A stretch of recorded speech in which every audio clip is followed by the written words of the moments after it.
Assalamualaikum warahmatullahi wabarakatuh. Sahabat belajar Konoha, bagaimana kabar kalian?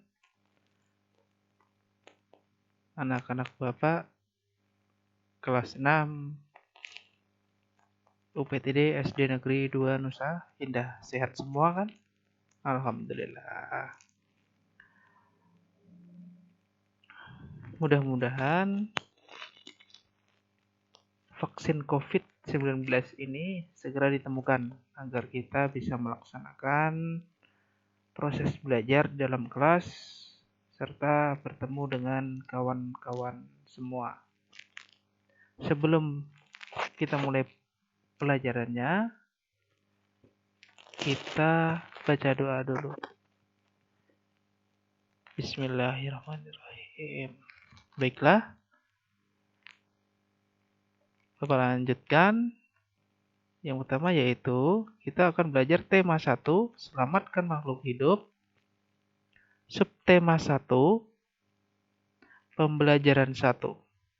Sebelum Bapak mulai, Bapak akan bacakan tujuan pembelajaran pada hari ini. Tujuan yang pertama yaitu siswa mampu menemukan ide pokok atau informasi penting dalam bacaan. Yang kedua, siswa mampu mengidentifikasi perkembangbiakan tumbuhan secara generatif. Yang ketiga, siswa mampu menyebutkan kondisi geografis dan sosial budaya negara anggota ASEAN. Baiklah, Bapak lanjutkan. Mencari ide pokok dalam bacaan. Apa itu ide pokok? Tentunya kalian pada saat kelas 5 sudah mempelajari apa itu ide pokok. Ide pokok adalah gagasan yang menjadi dasar sebuah paragraf. Bapak ulangi lagi. Ide pokok adalah gagasan yang menjadi dasar sebuah paragraf. Silakan dicatat hal-hal yang kalian anggap penting, silakan dicatat menggunakan buku catatan. Yang selanjutnya yaitu ide pokok itu disajikan dalam bentuk kalimat utama yang bisa berada di awal paragraf, di tengah paragraf, atau di akhir paragraf. Bagaimana? Sudah paham apa itu ide pokok dan di mana letaknya? Baiklah, untuk memperdalam kita lanjutkan.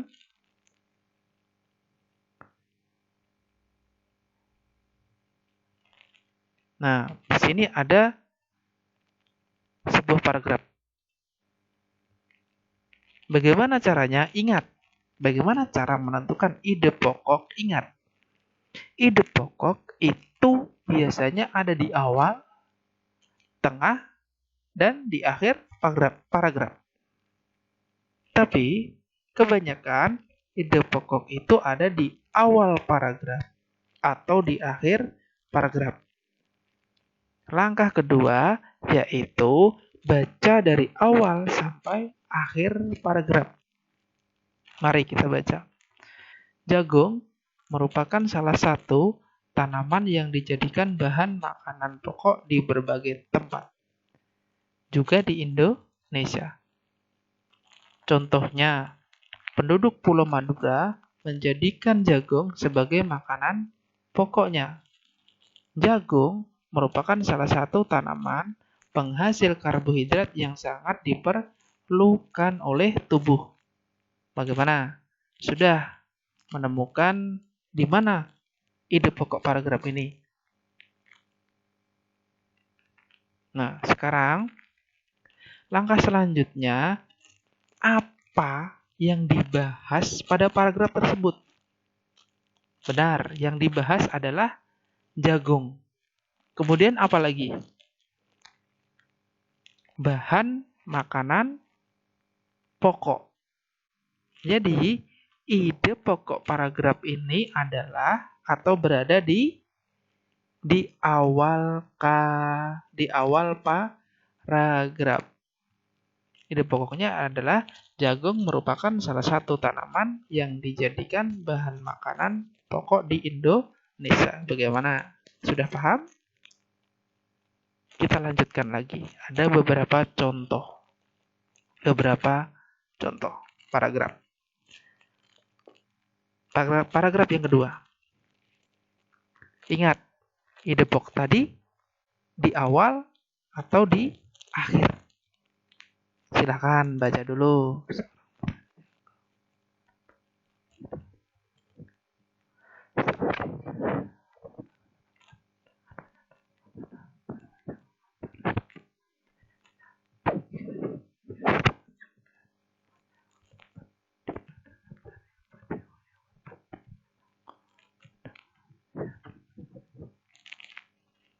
Bagaimana? Sudah ketemu?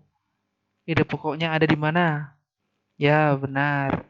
Ide pokoknya ada di awal paragraf. Paragraf ini adalah membicarakan tentang perkembangbiakan jagung atau jagung dikembangbiakan dengan biji. Selanjutnya untuk memperdalam lagi, contoh yang ketiga.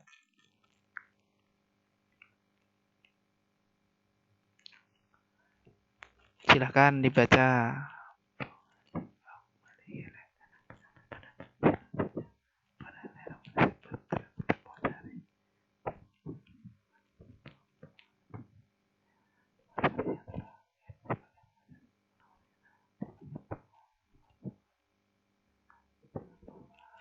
Bagaimana? Sudah menemukan ide pokoknya ada di mana? Ya, benar. Ide pokoknya ada di akhir paragraf. Membicarakan tentang terjadinya pembuahan atau proses pembuahan jagung. Nah, sekarang kenapa tumbuhan itu harus berkembang biak atau makhluk hidup itu harus berkembang biak? Tujuan makhluk hidup berkembang biak itu adalah untuk melestarikan populasinya atau melestarikan jenisnya. Bayangkan bagaimana kalau misalnya jagung, kemudian tanaman lain itu punah. Apa yang terjadi? Nah, terus bagaimana cara tumbuhan itu berkembang biak? Tumbuhan berkembang biak itu dengan dua cara. Perkembangbiakan tumbuhan yang pertama yaitu dengan cara generatif atau secara kawin. Kemudian yang kedua, perkembangbiakan tumbuhan secara vegetatif atau tidak kawin. Jadi perkembangbiakan tumbuhan itu ada dua cara, generatif dan vegetatif. Pada hari ini kita akan belajar perkembangbiakan tumbuhan secara generatif atau secara kawin. Apa itu generatif atau secara kawin? Yaitu perkembangbiakan tumbuhan yang syaratnya harus ada dua. Harus ada alat kelamin jantan, alat kelamin betina, atau benang sari, dan kepala putik. Kemudian kita pahami lagi, kita perdalam lagi agar lebih paham. Perkembangbiakan generatif atau kawin atau seksual pada tumbuhan itu adalah prosesnya yang pertama yaitu penyerbukan. Penyerbukan itu adalah jatuhnya serbuk sari di atas kepala putik. Setelah penyerbukan, kemudian proses selanjutnya yaitu pembuahan. Pembuahan apa itu pembuahan? Pembuahan itu bertemunya sel kelamin jantan dengan sel kelamin betina. Secara sederhananya, cara perkembangbiakan generatif, proses pertama yaitu penyerbukan, proses keduanya yaitu pembuahan, dan yang terakhir yaitu biji. Kita lanjutkan lagi. Nah, ini adalah alat perkembangbiakan generatif pada tumbuhan. Jadi, apa sih alat perkembangbiakan generatif pada tumbuhan? Yaitu bunga. Bunga. Kemudian struktur bunga seperti apa? Inilah struktur bunga. Nah, silakan diperhatikan baik-baik, baik di video ini atau di buku kalian. Nah, ada benang sari, ada putik, ada mahkota, ada kelopak bunga. Kelopak bunga, ini kelopak bunga. Dasar bunga, ovum, ovarium, putik, kepala sari, benang sari, dan mahkota. Mahkota itu yang warna-warni. Yang bunga yang luarnya warna-warni itu mahkota. Kemudian yang di bawah itu kelopak. Di dalam itu ada ovum, ada dasar bunga. Kemudian kalau kalian pernah memetik bunga, di dalam bunga itu ada yang tengahnya dia seperti ini. Nah, itulah disebut dengan kepala putik yang paling tengah. Seperti ini. Namanya namanya putik atau ujungnya ini kepala putik. Kemudian di sekeliling putik ini terdapat seperti ini, tangkai-tangkai kecil seperti ini. Dia seperti pasir, banyak titik-titik. Nah, itulah yang disebut dengan kepala sari. Nah, titik-titik kecil itulah yang disebut dengan benang sari. Ingat, tadi apabila serbuk sari jatuh ke kepala putik, apa yang terjadi? Proses apa tadi? Ya, benar. Apabila serbuk sari ini jatuh ke kepala putik atau menempel ke kepala putik, maka akan terjadi proses penyerbukan. Benar. Kita lanjutkan. Nah, sekarang ada kuis. Alat perkembangbiakan generatif pada tumbuhan adalah daun, akar, bunga, batang. Apa tadi? Bunga, benar. Sekarang kita lanjutkan. Pernah kalian mendengar negara-negara yang ada di atau negara-negara tetangga Indonesia? Apakah mereka memiliki tanaman-tanaman juga? Apakah di sana ada juga tumbuhan tanaman jagung? Ada. Di sana ada. Kenapa bisa ada? Karena tetangga-tetangga kita itu geografisnya itu hampir sama dengan negara Indonesia. Struktur tanahnya hampir sama. Kemudian tetangga-tetangga Indonesia itu berada dalam satu kawasan. Apa nama kawasannya? Yaitu adalah ASEAN atau Association of Southeast Asian Nation. Nah, ini kepanjangannya. Bagaimana? Bisa menghafalnya? ASEAN kepanjangannya apa? Nanti juga bisa pelan-pelan. Asal mau belajar. Nah, ini adalah peta atau gambar kawasan ASEAN. Indonesia. Nah, Indonesia. Ada Brunei. Ada Filipina. Ada Vietnam. Ada Malaysia. Ada Singapura. Kamboja. Thailand. Myanmar. Laos. Kemudian, siapa sih pendiri ASEAN dan kapan ASEAN itu terbentuk? Kita lanjutkan. Sebelumnya, letak ASEAN, Asia Tenggara atau ASEAN atau Asia Tenggara itu di mana? Letak astronomisnya ada di 21 derajat lintang utara sampai dengan 11 derajat lintang selatan dan 95 derajat bujur timur sampai 141 derajat bujur timur.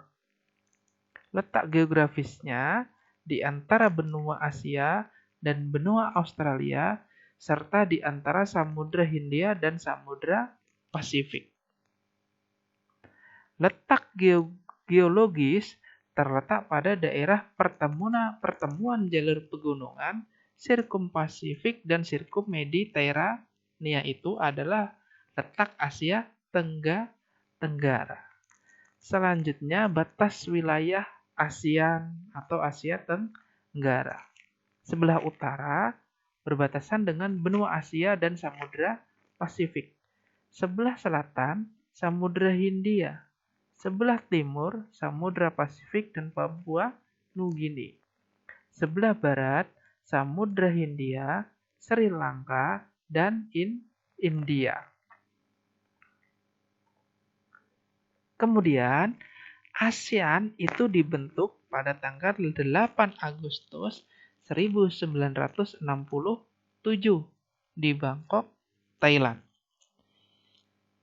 5 negara pendiri ASEAN beserta tokohnya adalah, jadi ASEAN itu dibentuk di Bangkok, Thailand, dan pendirinya antara lain yang pertama yaitu Adam Malik atau dari Indonesia. Tentunya kita patut bangga. Salah satu negara pendiri ASEAN yaitu Indonesia yang diwakili oleh Adam Malik.